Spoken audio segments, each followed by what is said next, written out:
Welcome to day 16 of the 300 movie challenge. Today, we are on the highest grossing film of September 1995, but the highest grossing film of September 1995 was Seven. And we're not watching that because it's gross. Basically. Yep. I've heard the movie's a good movie and all that kind of stuff, so I'm not saying it's a bad movie, and, we're not avoiding it because of that. The point of it is to kind of be gross, so we're not watching that. We kind of explained this in the intro video.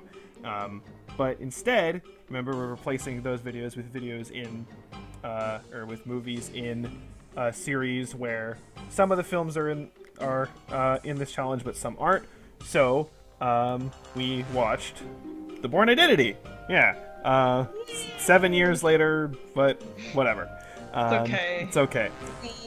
Actually, when the film started, I forgot that it was made 7 years later, so the first thing I said was because we just watched Babe and it was also made by Universal. I was like, oh, they changed the logo. Yeah. Oh, the It Universal also took logo. like a minute to understand this was actually a movie made later, and we were just like, wait, what? And then Yeah. we thought, oh, wait a minute, it's been 7 years, technically. Yeah, especially in Babe when they're like, oh, look, a fax machine, how new and innovative, So, that was kind of half a joke on old people, but anyway.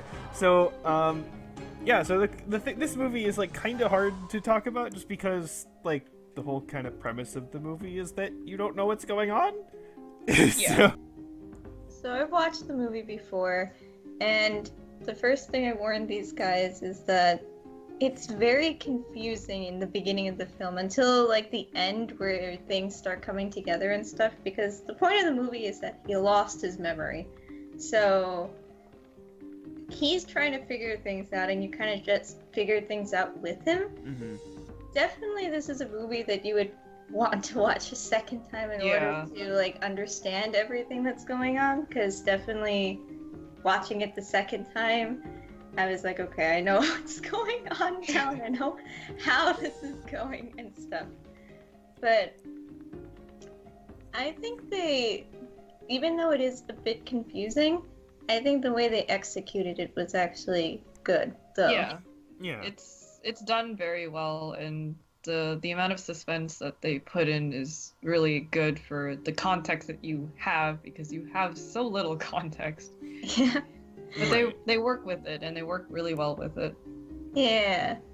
I also like the lead girl in this film, too. Oh yeah, because in like spy movies, the girl's always like really stupid and incompetent. But this one, she's like, "Yo, you're like doing all this stuff," and There's actually a scene where she threw up Oh, and yeah. stuff. Yeah. she's a very realistic person. Yeah, she's, and because, like, I know you were saying, like, oh, I'm kind of interested that she actually left, right? Yeah. But see, I was expecting, oh, she's gonna come in and save him at the last minute, right? And so Oh, yeah, they didn't even do that either. So it's kind of like, oh, interesting. Yeah. So now we know that there's sequels to this. There's actually in total 5. Oh. We're not. Are we watching all? No, we're not watching all of them. I believe so. This was also based on a book series, and I believe the book series originally only went for 3. Oh. Okay. I also believe that the movies start deviating from the books a decent amount. So, and yeah, again, this is from what I know. So there were 3 books, and then the first 3 movies were those 3 books, except by the end, apparently they changed a decent amount of things. And then they added a 4th and a 5th movie that are, like, completely new, I think. Oh, I'm 100% okay. sure. But it is kind of interesting also, because not only did this movie kind of, you understand kind of what was going on at the end of the day, but it still left some things in there, right? Like the whole thing about how the guy leading the program was killed at the very end, Yeah. right? So, and then the fact that the guy who I said kind of looks like Bernie Sanders was like talking to some committee about how, oh, this project's closed, we're opening a new project. Yeah. Right. So you definitely see the seeds of a second film being planted, which is fine. It's not like the plot suffers because they hold something back for a sequel, right? Yeah. So because I I think feel they- like some They films did do it that. fine. Yeah, some films are think like, oh, we're obviously going to have a sequel, so we're going to just not, address something that will obviously happen in this sequel. The big ones that I can think of are Azula in the Last Airbender movie, and then also the Golden Compass movie. Oh my god, which pissed me off a lot because that was so bad. They basically, first of all, they just changed the order of things for no reason. And then they end the Golden Compass movie like 90% of the way through the Golden Compass book. Oh yeah, I remember that. For some dumbass reason. And the thing is, they must have filmed those scenes because in the trailer you briefly see something that happens at the very end of the book. So they specifically must have cut that out, which makes no fucking sense. Yeah, so it's like, it's just, anyway, talking about Bourne Identity.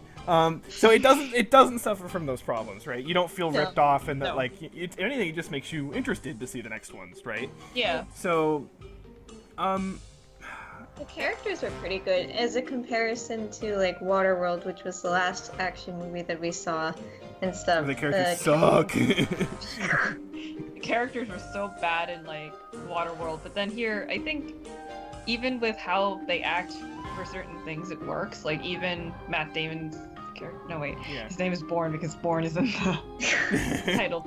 Even the way Bourne acts is you can see the subtle hints to what the kind of person he used to be. Right. And then I mean, no, they're not that subtle, but yeah, I get what you mean.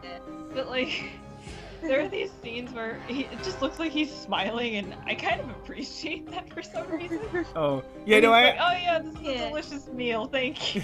I know, I really like how the part where he's like telling the girl, I forgot her name, to like, go get these papers in like this really specific way, and then she's just like, oh, I just asked for him, and he's just like, oh, okay, yeah, I guess you could have done that. It's just like, because you just see like he like overthinks things, and he's so like in his own world that he doesn't realize. Yeah. So it's just that was kind of cool.